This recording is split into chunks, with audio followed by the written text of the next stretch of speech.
Welcome to Stellar Sisters, the podcast where cosmic wisdom meets soul-enriching conversation. We explore astrology, human design, and the unique blueprint of your soul, helping you understand yourself on a deeper level.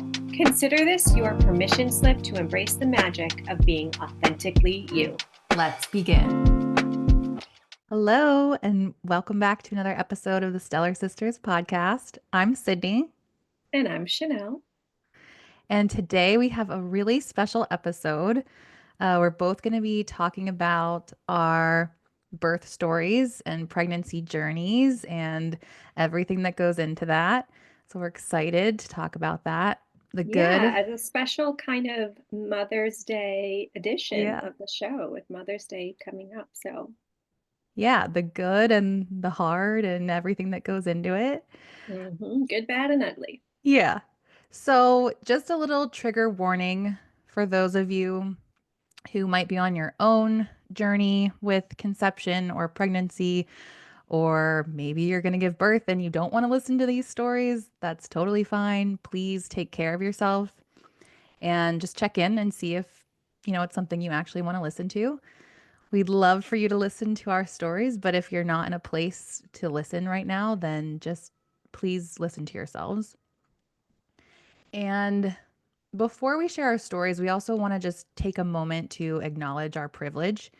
As straight, white, cisgender women, we moved through pregnancy and birth with access to resources and support and really just a level of safety that isn't available to everyone. So, it just means that other people, especially Black, Indigenous, people of color, LGBTQ plus, other marginalized communities, they can be faced with discrimination and bias and barriers that, we didn't have to face. So we just want to share our experiences that with awareness that, it's just our personal experiences within a much larger, complex reality. And everybody is so different. So, we know some will resonate with certain parts of our stories and some won't. And, that's totally okay. Yeah, absolutely. Absolutely. Couldn't agree more. Well said, Sid. Yeah. So we're going to. But I also think what's interesting about our stories is that they are quite different, actually. Yes, they are.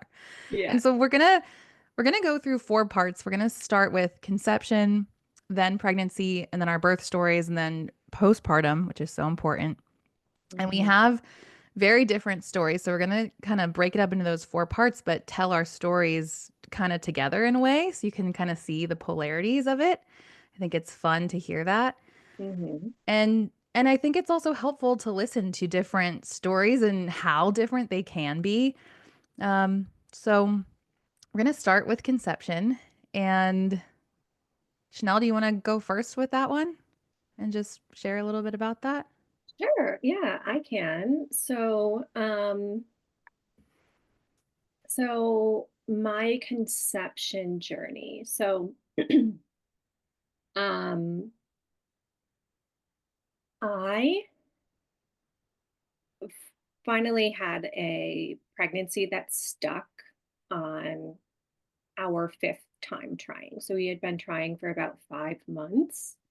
Um and I say a pregnancy that stuck because I did have at least 2 or 3 chemical pregnancies before, um, you know, my pregnancy with my son that stuck. And so we started trying in about March, I want to say, and I did get pregnant right away. Like I had a positive pregnancy test, but it didn't show up until like the day of my missed period that it was positive.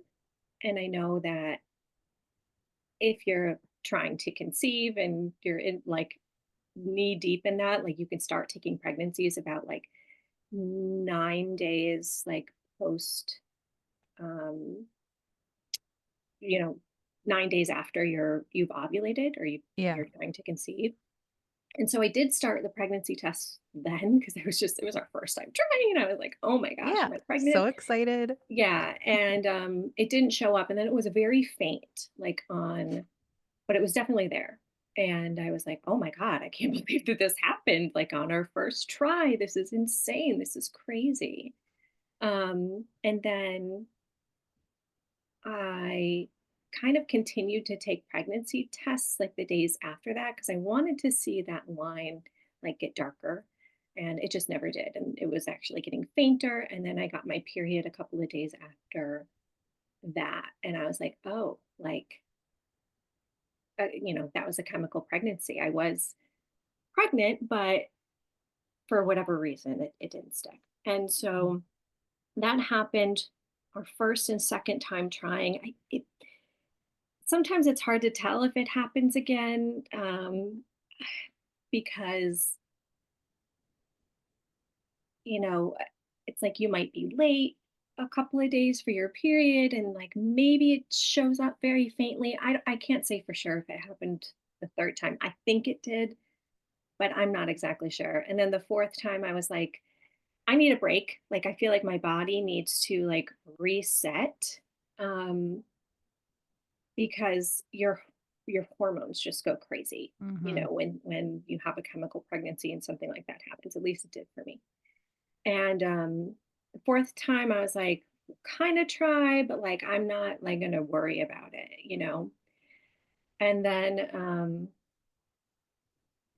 the following time we did try and it felt different. Like, I got a positive pregnancy test right away at like I think I took it 10 or 11 days past ovulation. And it was like, you are pregnant. And I was like, this is different than any other like tests that I took.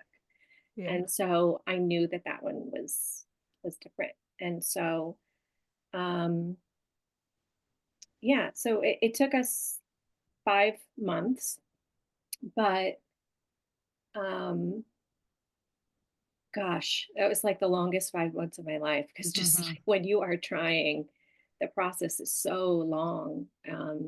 It can only happen a couple of days a month. Then you have to wait 2 weeks to take a pregnancy test. Then you have to wait 2 weeks after that to even try again. If it didn't take, it's just like Yeah. so long and It so is. draining. So really my heart goes out to anybody who's going through that process because whew, it can be full of ups and downs. Mhm. Yeah, it really And I can. do firmly believe that like my son's soul was like ready to come through, but I think he was waiting for the exact time that was right for him to Mhm. come through in that moment, which I think he came through at exactly the moment that he was always destined to be here. Mhm. And if that first pregnancy would have stuck, like it couldn't have because that wasn't his plan, that wasn't his destiny. Mhm. Um, I do really believe that. And also, I think astrology helped me kind of get through those months of having the chemical pregnancies and things like that because I saw in my chart that it was going to happen. And so I had some sort of peace in knowing that this is going to happen. It's going to happen on God's time. It's going to happen on the exact right time that this baby is supposed to come through. Um, and that did help me in knowing that like I could release some of that control and I could release some of that need to feel like I need to control the situation because it wasn't really up to me in like Mhm. the long run. It was up to that soul of that baby and God, and that kind of helped me get through that process, I think. Mhm. Yeah, that's beautiful. Yeah. Yeah. Yeah, and mine was a little bit different than Chanel's. Um, I got pregnant on the second try. And leading up to that, I'd say maybe 6 months before, I just really tried to start eating healthy and kind of changing lifestyle things. And we tried on the first time, it didn't work. And I remember being so regimented about everything and tracking everything and like every single day thinking about it and worrying about it. And when it didn't happen the first time, I was just like, okay, next time I'm not going to worry about anything. And we went away. We had never taken a honeymoon, and we like finally went away to take a honeymoon. And at that point, I was, I guess, maybe a week or two pregnant. I hadn't taken a test yet. And I just enjoyed myself then, like, had a couple drinks, ate good food, like, wasn't worried about it. And then we got back from that trip, and like a week later, it showed that I was pregnant. And I was like, okay, that worked because I was relaxed and not trying to micromanage the whole situation the whole time. Yeah. Yeah. And I remember you telling me that you got a positive pregnancy test, but you didn't really like you didn't really believe it. Like it No. didn't really like sink in. But then you went out and you kept seeing all of these signs. Yeah. Do you remember that? Yes, I do remember that. Yeah, I took a test early in the morning and like I'm an early bird. I wake up early, my husband sleeps in, and I was just like, I don't know if I want to tell him yet because I don't even trust, like, I do not trust this. This is not real. So many people in my life have taken months, years to conceive a baby. Like, I was starting my conception journey thinking, it would take us 6 to 10 tries to have a baby or longer. Hmm. Um, so I was really surprised when I did get a positive the second time we tried. And yeah, later, so I went out shopping that day and I like pulled into the parking lot and there was this fertility statue in the back of someone's car, just like, sitting on the ledge of their back seat. And I was like, what? Like, what? And then I go into the store and I'm like driving my cart around and this woman just like walks right in front of me and I almost hit her with my cart and she was like about to give birth pregnant, like 8 months pregnant. And I Yeah. was like, oh, Yeah. is that another sign?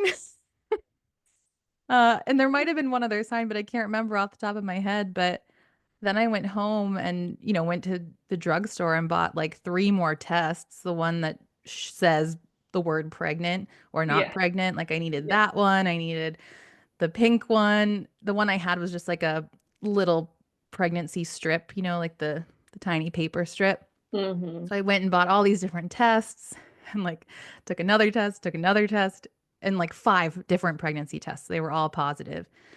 And so then I was like, okay, I guess I should tell Ben today, my husband. Um, yeah, I didn't believe it at all. And then the next day after that, my maternal grandma actually ended up passing away. And I feel like that was kind of special in its own way, Like I had Hmm. just found out that I was pregnant and had a baby growing inside me and then, starting a life. And then my grandma ends up passing away the next day, which wasn't really a surprise. We knew she was, going to go any day, but it was just the timing of it was pretty cool the way it Yeah. worked out. Yeah. Yeah, for sure. Yeah. I just love that story where you have like so many signs being like, you're pregnant. And you're like, no. Yeah, definitely not. Uh, Yeah. yeah. Um, yeah. And then so pregnancy, I think we have very different pregnancy Yeah. experiences. Um, so my pregnancy was like honestly like super easy, like easy breezy. I loved being pregnant. I had like no issues.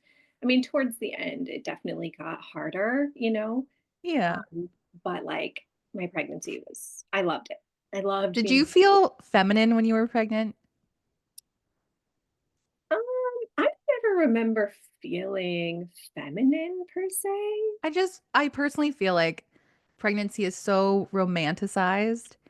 And, you just see a pregnant woman and you're like, "Oh, like, that looks, like, so beautiful and divine and magical." And I'll get into my experience in a second, but my experience wasn't like that at all. So I'm just, because you did have a pretty easy pregnancy and you loved being pregnant, like, did you feel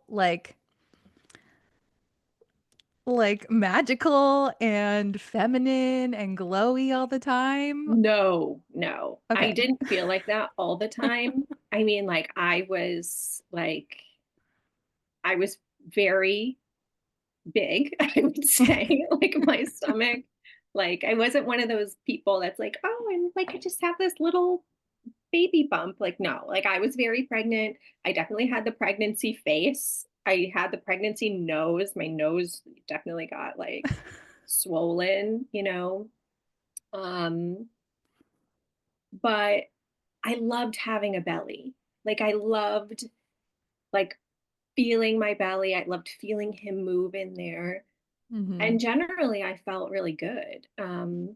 So when I first found out I was pregnant, um, I, you go to the doctor and then they schedule you for like a confirmation ultrasound. And I think that was at like 7 or 8 weeks. And Yeah. so I'm pregnant and I literally had no symptoms of being pregnant besides like a positive pregnancy test. Mhm. For the first couple of days, like, yeah, you have like breast tenderness and maybe something like that, but then like I had nothing. And like I had that and then no other symptoms. Like I would wake up in the morning with like full energy, like ready to go. I felt amazing. And everything I kept like seeing and reading was like, morning sickness, you know, usually starts around 6 weeks. And I was like 7, 8 weeks at that point, and I had no morning sickness whatsoever, not even a hint of nausea. And I was like, that really scared me and I cried for 2 days leading up to my first pregnancy confirmation ultrasound because I thought I wasn't pregnant because I had no symptoms. Like I thought I'm going to go to this ultrasound and they're going to tell me that there's no heartbeat, that there's no baby. And obviously, thankfully, I went and they were like, there's the baby, great heartbeat, super strong, everything looks great. And I was so relieved. Yeah. Um, but I think, like, given the chemical pregnancies that I had just gone through, and like, and then having like no symptoms, I was like, oh my gosh, like, but yeah, everything was fine. And I had no morning sickness, no nausea whatsoever throughout my whole pregnancy, throughout my whole first trimester. Like nothing. So I feel very, very fortunate and very lucky for that. And I'm not saying that I wish for the nausea, but I do. But at the same time, when you are nauseous and you're feeling that way, you at least know that like everything's moving along as it should. Yeah, Like you that feel nausea validated. serves, yeah, it Yeah. serves as like confirmation that you're Yeah. pregnant, that that's a baby in there, it's this physical symptom that everything's going okay. And so I think because I didn't have that, it really freaked me out. Like, is everything really growing? Is the baby growing the way that it should be? Yeah. Um, and I did have meat aversion though. I didn't have nausea, but I couldn't eat meat for the first, I want to say 13 weeks. Then that kind of went away, which is really, that's like such a strange pregnancy symptom. But um yeah, and then like the rest of my pregnancy was really pretty easy. I mean, first trimester tiredness after those first couple of weeks is that exhaustion is just like another level. Like you could Yeah. sleep all day long. Yeah. Um, but other than that, my pregnancy really was so smooth. Really didn't ever have any issues. I was worried about my blood pressure throughout my pregnancy just because my blood pressure tends to run a little high, and I have a family history of high blood pressure, which did end up being the thing that sent me to the hospital to be induced. But, you know, other than that, things went really well in my pregnancy, I would say. And what about work? Was work stressful for you during this time? Oh my God, yes. Work Yeah. was so stressful. Yeah, super Mhm. stressful. I mean, it was so hard to like work full time, and I had some really stressful things happening at work, especially towards the very end of my pregnancy. Um, and that was really hard because I was really trying to stay like as calm and as zen as possible for the baby, especially when I was close to the end. Um, that was really tough. That was really Mhm. tough for me. Yeah. Yeah, I mean, working full time and being pregnant, or being a mom and working full time, is just wow. Women don't get enough credit for that. Mm-mm. Yeah, it is so hard. Yeah, so hard. Yeah. But what about your pregnancy? So mine was very different than Chanel's.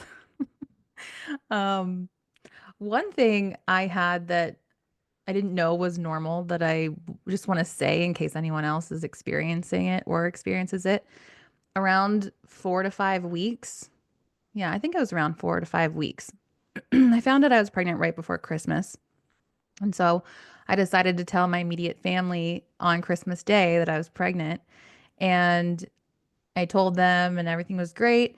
And then I woke up the next day and I started spotting and bleeding. And I was like, oh my gosh, like, why did I tell everyone that I was pregnant? Now I'm going to lose the baby. I was freaking out.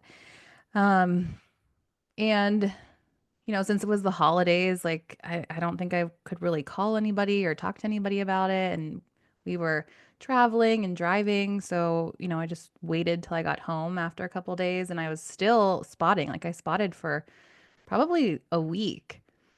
Oh wow. And yeah, and it was, I wasn't sure if I was losing the baby or not. So I ended up calling, I think, my practice at the time and just talking to a nurse. And she was just explaining that it's probably just your body trying to have a period. If you're changing your pad every hour, that's probably a cause for concern. Hmm. And it never got to that level of heaviness, but it did really scare me. Um, but that's a thing that is pretty common that I had never heard of. Hmm. So it would have been nice to just kind of be prepared, I guess. But there's so many things with pregnancy and birth and postpartum that no one can prepare you for. Yeah, and everyone's body reacts differently, So yeah, so you know? differently. Yeah. Like I would say to myself, um, or hopefully in the future, if I get pregnant again, like I know I need to start drinking like double the amount of water, like as soon as I find out that I'm pregnant, because the Hmm. hormones that surged through me, I got a UTI when I was like 6 weeks pregnant because I think I wasn't drinking enough water, and it was just like changed my whole body. Oh And yeah, that's super important. yeah, and that really freaked me out because the doctor was like, "Well, I can't give you the normal antibiotic that I usually would because you're pregnant. So I'm going to give you this other thing. And if that doesn't work, you might need to come to the hospital to get some sort of IV." And I was like, "Oh my gosh." And thankfully, that medicine that she gave me the first time did work. But um, yeah, like, I think for me, I needed to drink, like, so much water, like, Hmm. as soon as I found out that I was pregnant. Yeah, and did you experience that? When I was pregnant, I was thirsty all the time. Like I couldn't Oh, get enough water. no. Yes, totally. Like, I would guzzle water. Yeah, So thirsty. all Yes. day long. Yes, And it all day, just like, there was no quenching it. yeah, like just all day long. If I didn't have my big water bottle, I was just like, okay, I need to stop and get all these waters. Yes. Yeah. Uh-huh. Okay. Uh, that's a huge thing. But, unlike Chanel, I did have nausea, and that started around 6 to 7 weeks. Like right before I got the pregnancy confirmed at that 8 week appointment, the nausea started, and it wasn't just morning sickness. Morning sickness typically isn't just in the morning. It's constant. It's 24/7. It was all day, all night. The only time I got relief was when I was sleeping, and it felt like it just feels like you're hungover and like kind of nauseous and lightheaded from that like constantly, and there's you don't know when it's going to break or if it's going to break. And I didn't throw up that much. I did throw up a handful of times, but I wasn't throwing up every day. I was more so like dry heaving, I'd say, or like kind of choking on my spit a lot. um One time I did throw up so violently that like I thought I was going to die. I was throwing up in the toilet, peeing my pants at the same time. My eyes felt like they were like popping out of my head. I couldn't Um, catch my breath in between like vomits, So I was oh, like kind of choking on it, but still vomiting. And the next morning I woke up and had like all these broken blood vessels under my eyes. Like oh you could my see all these gosh. little like bruises under my eyes from it. It was Yeah. just the most violent thing ever. And like I was calling out for my husband, but he was trying not to throw up from listening to me throw up. So he couldn't come help me. And it was just, yeah, that experience was really hard. Oh my gosh. Yeah. Yeah. That does sound awful. Yeah. And then, you know, there's so many different experiences you can have with different doctors and hospitals. And I was in the process of moving through this whole pregnancy too. So that was another layer. But the first doctor that I went to, I was like, this was after my first appointment. So I was probably around 12 weeks or something like that. And the I had gained 2 pounds. 2 pounds. Like Which sometimes you is can gain normal. 2 pounds just from like the day Yeah, of right. eating or water Your weight. weight can fluctuate 2 pounds. And she's telling me to go on a diet. I'm pregnant. And so I knew I immediately wanted to switch doctors. Yeah. And, but I feel That's like, insane. yeah. And I feel That's like some crazy. people stay in that situation, like stay at a bad practice, stay with a bad doctor just because they don't realize they can switch doctors. So if you don't like your doctor, switch doctors. Even if you're like 36 weeks pregnant, switch your care, switch your practice. If someone does something that you don't agree with and you feel like you're being pushed into situations, switch. Find somebody else to take care of you. Because Hmm. it's just, you don't need to be with a doctor that is degrading and is making you feel like shit, really. Um, Yes, totally. and when That's I, crazy that she yeah, told you to go on a diet when you were yeah. pregnant. And my blood pressure was like 120 over 90. And she was freaking out that it was so high. And like, so I switched practices. Yeah, 120 over 90. Like, okay, the bottom number's slightly high, but like I'm pregnant? So I switched practices and they didn't say anything about my weight. Like I even brought it up because I wanted to make sure like they weren't gonna say something about it. And they Yeah. were totally fine, so caring, so loving. I really liked all of the doctors in that practice. And they weren't concerned with my blood pressure at all until 30 weeks. It did get high and I had to go to the hospital at 30 weeks to just get monitored and checked to make sure everything was good and, get my urine checked. Um, but at that time, I was selling our house. We had just bought a new house. We had to move in with my parents and who lived in Pittsburgh at the time and drive 5 hours to go live with them. And my care was back outside of Philadelphia. So that was a 5 hour drive. And it was just a lot. So I think my blood pressure was high that day. Hmm. But the rest of my pregnancy from like 30 weeks to the end, I did have to monitor my blood pressure. I took it every single morning just to make sure it wasn't getting too high. And then at the end, I was ended up being induced for high blood pressure. Um, but yeah, it just it was so imperative for me to switch doctors and care. And on top of all of that, my work was so busy. I was training like three different people and making improvements to systems and had to fight for 12 weeks paid leave. And some weeks I remember working, over 40 hours and just doing so much. And it's so hard when you're pregnant. You're exhausted. You're so tired. And it's so hard to go over that time. Looking back, I really should have set better boundaries at work. Mm, But when you're pregnant, you want to do a good job and you want to keep your job and go above and beyond and feel yeah, I like, think that's another layer of like extra pressure. It's like yeah. just because I'm pregnant doesn't mean like you feel like you have to prove yourself double, Hmm. right? Yeah. And like work so hard, especially because like you're gonna go out on leave and Yeah. you know. Yeah, but what happened to me was like I was trying to prove myself so much, but I trained these other people to know everything that I know. So when I came back, like I wasn't valuable anymore because I basically showed them how to do the job so well. And like they were being paid less than I was. So Hmm. in the end, there wasn't much room for me to come back. I remember when I was pregnant, a guy that I worked with, um, he actually lived in Canada because we had a Canadian office, and where in Canada they get like a year, if not more, of like paid leave. Yeah, which is Um, amazing. yeah, like both parents, like both mom and dad, or something like that. I don't know exactly, but I know they get like a year, if not more, maybe like 18 months of paid leave. Hmm.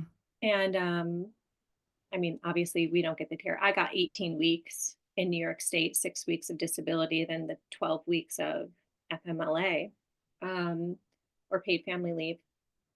But I remember him being like, I don't know what I would do with myself if I was like off that long for work. And I was like, well, you'd be taking care of your baby, like you think like maternity leave is just like sitting around on your ass, like not doing anything. So many people think it is. Like, so many people think that maternity leave is just like, oh, have a nice vacation.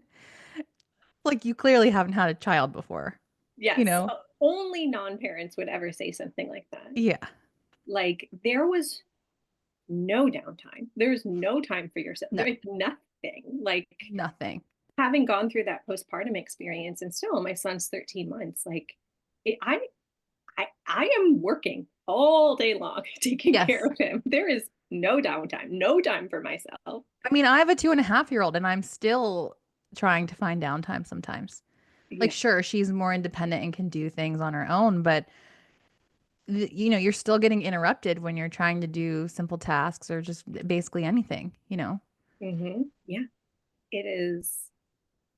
I guess we'll talk about that when we talk about our postpartum Yeah. experiences. But the Yeah. ultimate lesson in, you know, motherhood is the ultimate lesson in self-sacrifice because you give up everything. Every bit of you goes to that baby and keeping that baby alive, especially in Yeah. that immediate postpartum experience. But anyway, Hmm. yeah, Yeah. I'll never forget that comment. Yeah. I know. There are certain comments that really stick with you. And until you can really experience what it's like to be a parent, it's sometimes hard to relate to it. I think there's comments that are said before or during conception, before conception, during pregnancy, during birth, during postpartum, and it's just like, why are you saying that? Yeah, I think it's really hard to know or explain until you've been through it yourself. It Yeah. really is. Yeah, for Um, sure. but but yeah. So when did your nausea stop for you? Because I Mm, you had it beyond the first trimester, right? yeah. So I was constantly nauseous all day, all of the time until about 24 weeks. And that's when I That's what, Yeah. 6 months pregnant? Yeah, is it? Yeah, that's Yeah. 6 months. Yeah, I mean, it didn't start until that 6, 7 week mark, but still, like 5 months of total pregnancy. And even when it did stop, I still had it. It just wasn't constant. So, like some days were okay, and then other days I'd be kind of super nauseous. But at least it wasn't constant, so I would get some relief here and there. But Mhm. I had the nausea on and off, I'd say, for my entire pregnancy, but the constant nausea did stop around 24 weeks. Yeah, that's a lot. Okay, so, yeah, obviously, we had very different pregnancy experiences. You Yeah. were nauseous all day, every day up until 6 months, and even beyond that, but it didn't end up being all day, every day. Yeah. Um, and I didn't have any of those symptoms. I think one of my worst symptoms actually was my snoring. It got to another level, like an embarrassing level. Like Trevor could not sleep in bed with me because I was snoring so loud. And I do not normally snore, but it's just all of the extra fluid and like blood that's pumping through your system. Yeah. It's insane. And actually, on New Year's Eve, we went and spent the night at one of Trevor's friends' houses.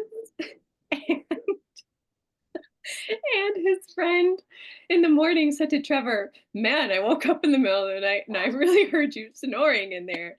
And Trevor goes, "That wasn't me. That was Chanel." He just threw me right under the bus. And I'll Huh. never forget That's that. so funny. It was so embarrassing. That was honest. It was so embarrassing. I was like, way to just throw me right under the bus. I was like, but it's because I'm pregnant. I swear. It was so embarrassing. And it was so loud. And but Mhm. if that's one of my worst pregnancy symptoms, I guess I'll take it. Yeah.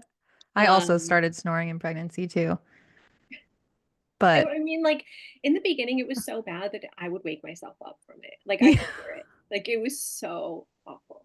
Yeah. Um, but anyway, towards the end of pregnancy, so like you, I wasn't taking my blood pressure every day, but I was trying to like be aware of it towards the end. Hmm. Because I was 35 when I was going to give birth. I was considered an advanced maternal age Yes. pregnancy, which is so ridiculous, but it is what it is. And so my OB was like, well, because you're advanced maternal age, we want to induce you at 39 weeks.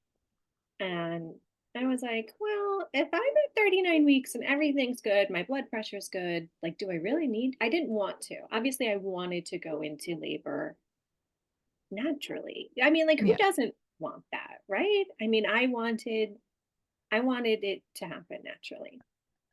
Um, but at 37 weeks, um, I started to get sick. Like I remember after work one day, Trevor and I went to Target, and I just remember standing in Target being like, I don't feel good.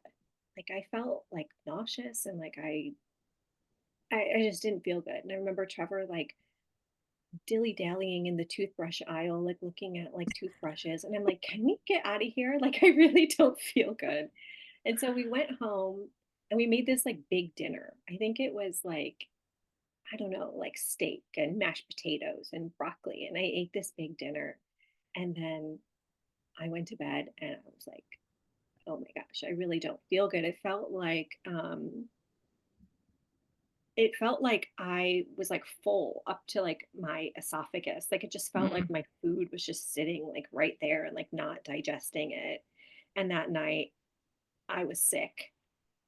I just could not keep anything down. And it was really strange. And I was kind of sick all night long. And the next day, um, I was still, it was still like not, I still couldn't keep anything down. And I called my OB and they're like, well, it sounds like you just have like a stomach bug. And I was like, maybe, but it didn't really feel like a stomach bug to me. And then I felt like if I had a stomach bug, then Trevor would probably get it too. And he was totally fine.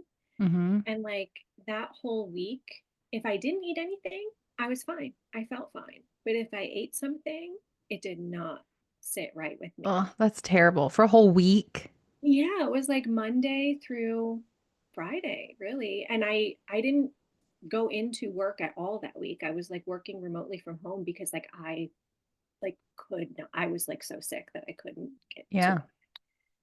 And it was just really weird. And my doctor was like, well, it sounds like you just have a stomach bug, but I don't think it was a stomach bug. To this day, I don't know what that was or why that was happening. And I've never really heard of anyone else who was pregnant have that problem.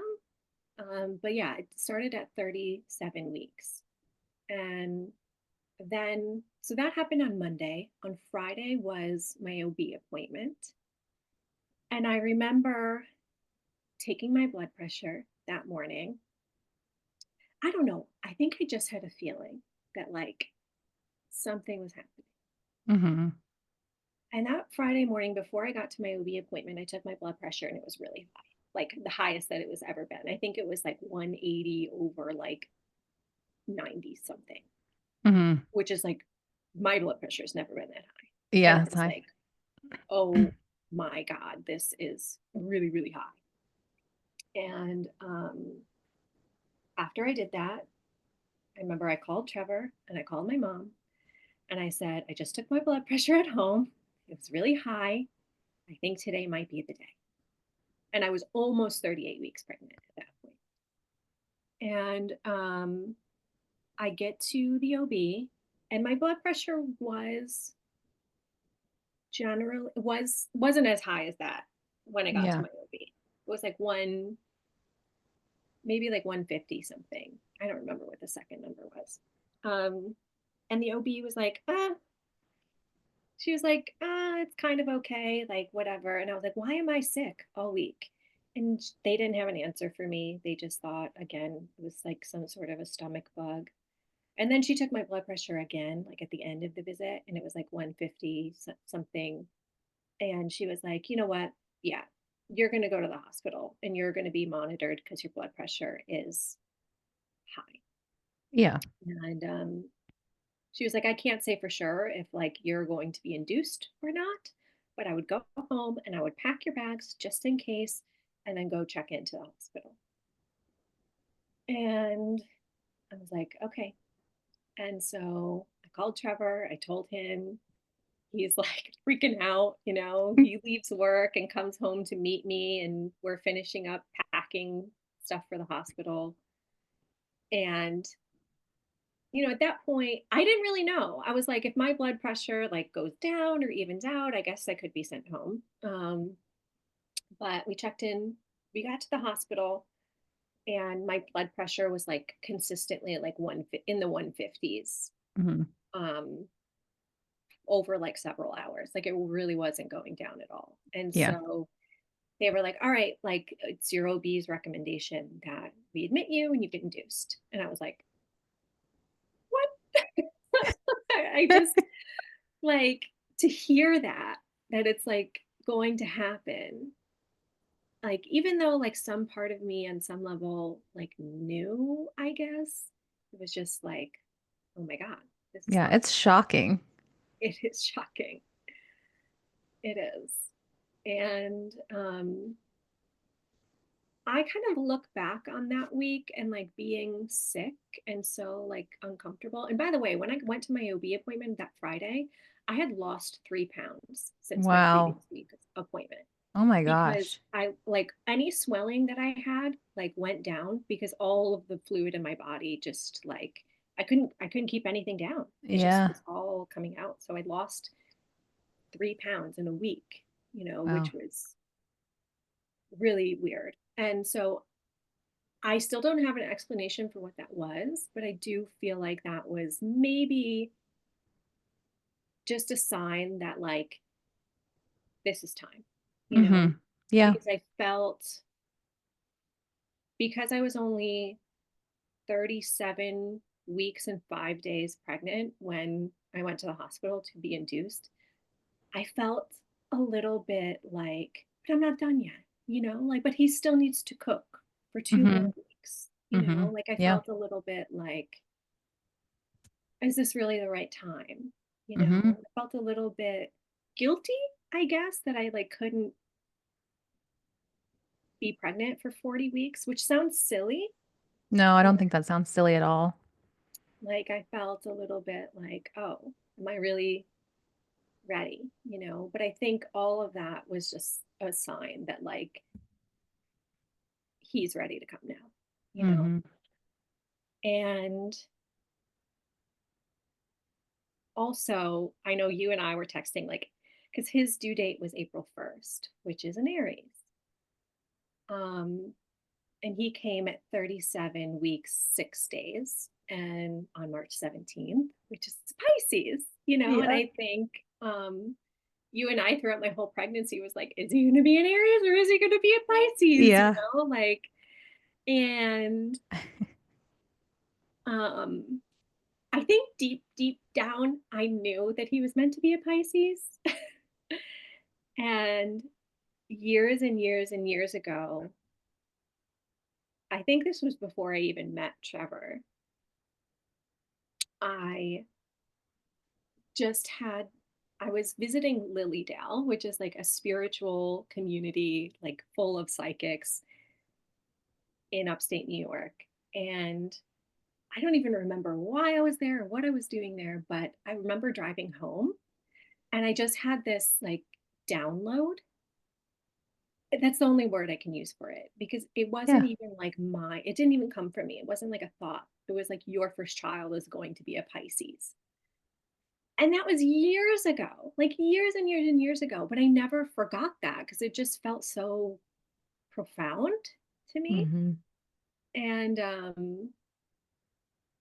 And he is. And that happened when I was probably in my very early 20s.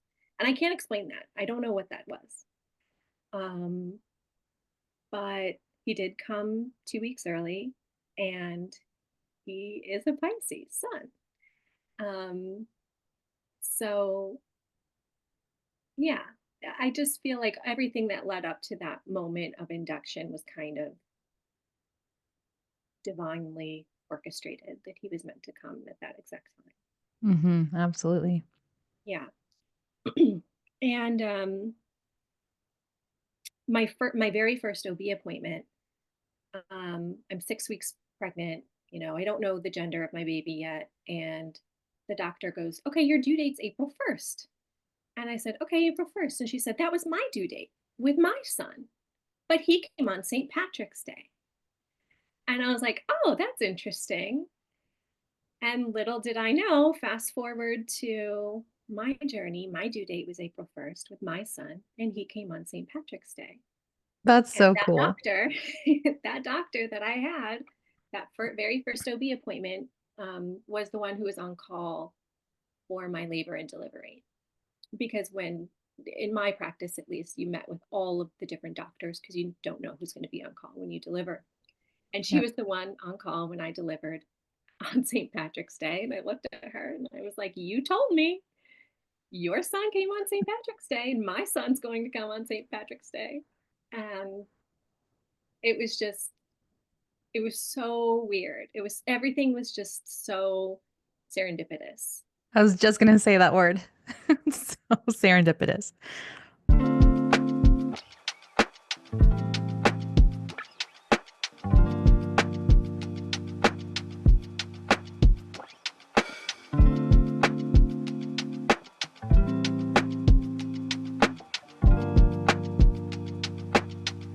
Thank you so much for tuning in this week and spending time with us. We had so much to share, much more than we thought we did. So we are turning this into 2 parts. Please join us next week. We're going to open up about our personal birth and postpartum stories. We get pretty vulnerable and it's filled with a lot of love. So we hope you tune in to those stories. Happy Mother's Day. And until next week.